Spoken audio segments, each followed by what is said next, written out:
23শে December বাংলাদেশের দূতাবাসের সামনে যে বিক্ষোভের ঘটনা ঘটেছিল সেই ঘটনায় বাকি 12 জনেরও জামিন মঞ্জুর করল আদালত। বঙ্গীয় হিন্দু জাগরণ মঞ্চে 12 জনের জামিন আজ মঞ্জুর হয়।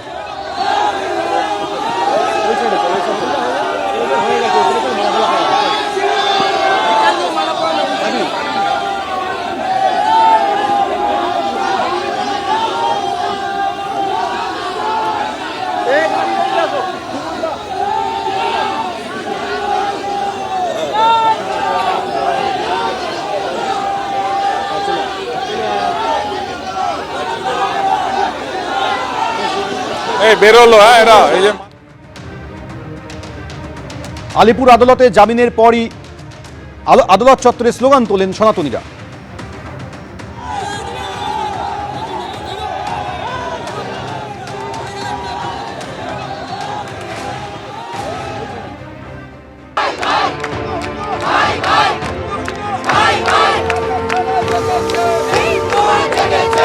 শুধু এই জয় সনাতনী নয়, সারা বিশ্বের সমস্ত হিন্দুদের জয়। এআইপিএল দিয়েছে 12 জনের পুরো সবার জামিন হয়ে গেছে।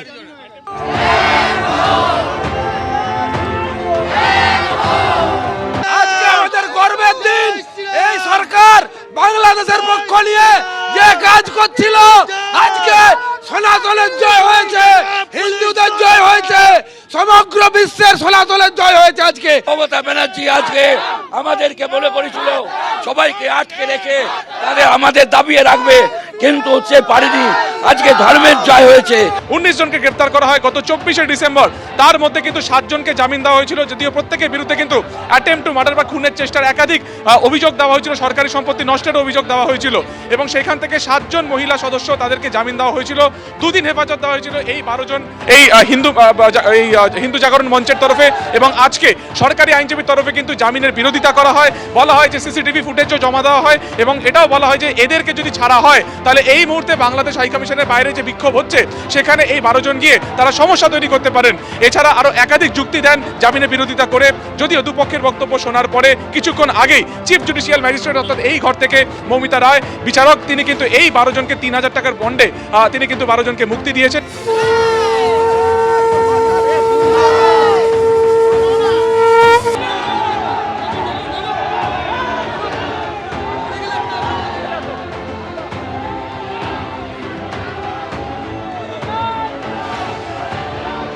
বারো জন একেবারে বঙ্গ জাগরণ মঞ্চের তরফে যাদেরকে গ্রেফতার করা হয়েছিল তাদেরকে যে জামিন দেওয়া হয় তারা এই মুহূর্তে আলিপুর কোর্ট থেকে বেরিয়ে এসেছেন।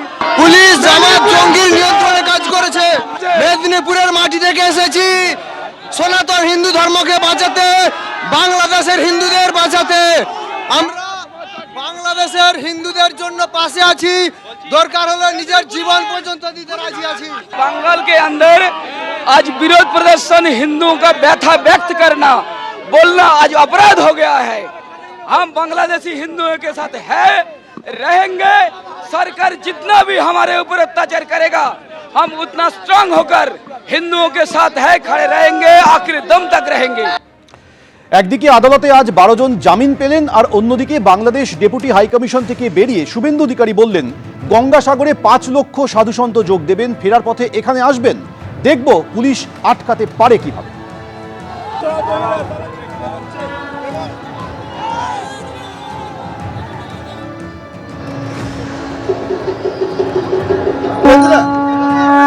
আমি প্রশ্ন করেছি বাংলাদেশ সরকারকে যে আগের প্রধানমন্ত্রী হাসিনা ওয়াজেদ রোহিঙ্গা মুসলমানদের কক্সবাজারে থাকতে দিয়েছিলেন কেন?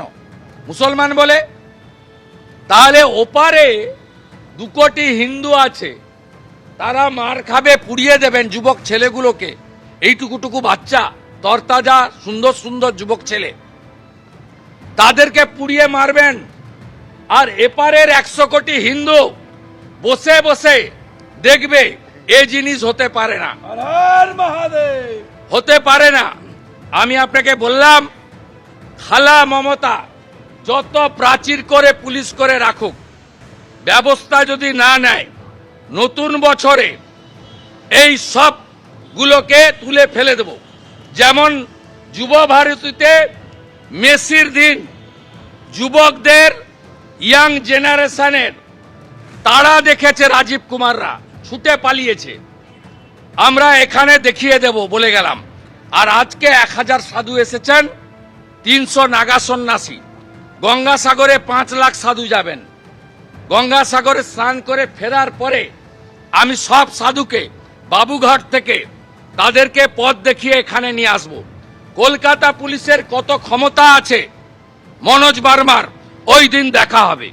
সেখানকার সন্ন্যাসীরা যেখান থেকে এসছেন ওরা তো এখানে থাকেন না, তা এতদিনে সেখানে একটা প্রতিবাদ করতে পারলেন না যেখানে থাকেন, যেখান থেকে এলেন। নাগা সন্ন্যাসীরা তাদেরকে শুভেন্দুবাবু বলছেন প্রতিবাদ করবেন। আমি জানি না একই রকম পোশাক আশাকে বসবেন কিনা, কিন্তু নাগা সন্ন্যাসীদের যে উনি প্রতিবাদের কথা বলছেন কলকাতায়, তো নাগা সন্ন্যাসীরা তো কলকাতায় থাকেন না, বাংলায় থাকেন না, তো প্রতিবাদ এখন অবধি কিছু করলেন না কেন? তবে হ্যাঁ, নাগা সন্ন্যাসীদের নিয়ে যদি প্রতিবাদে কেউ বসেন তাহলে একই পোশাক আশাকে বসতে হবে। এবিপি আনন্দ, এগিয়ে থাকে, এগিয়ে রাখে।